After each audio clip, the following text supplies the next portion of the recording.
বাংলাদেশ ছেড়ে চলে যাচ্ছি একেবারে। এটাই শেষ যাত্রা। আর কখনোই হয়তো আর আসা হবে না।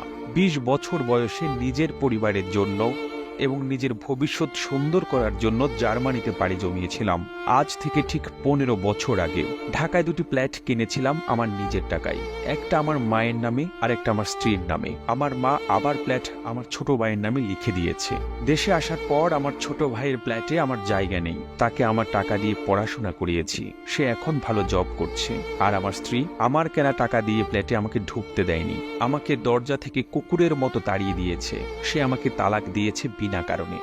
ঠিক বিনা কারণে বলা যাবে না, সে অন্য আরেকজনের সঙ্গে সম্পর্ক জড়িয়েছে। বাংলাদেশে ২০ দিনের মতো হোটেলে ছিলাম। আর আপন মানুষের প্রতারণাগুলো মুখ বুঝে সহ্য করলাম। টাকার কাছে সবকিছু অসহায়।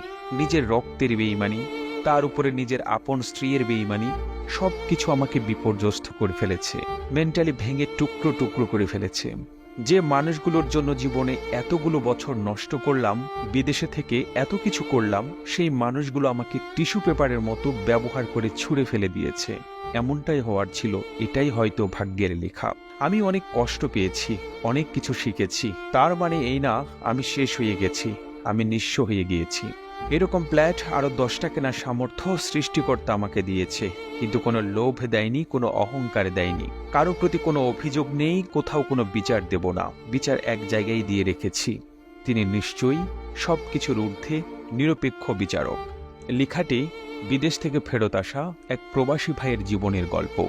আর এই গল্পটি ভালো লেগে থাকলে আপনার ফেসবুকের টাইমলাইনে শেয়ার করুন এবং বিশ্ব বাংলা ফেসবুক পেজ এবং ইউটিউব চ্যানেলটি সাবস্ক্রাইব করুন। একই সঙ্গে আপনি বাংলাদেশের কোন জেলা থেকে প্রবাসী ভাইয়ের এই গল্পটি শুনছেন বা দেখছেন আমাদের কমেন্ট করে জানান। আমরা পরবর্তী ভিডিওতে আপনাকে ধন্যবাদ জানাতে ভুলব না। আর এতক্ষণ বিশ্ব বাংলার সাথে থাকার জন্য অসংখ্য ধন্যবাদ।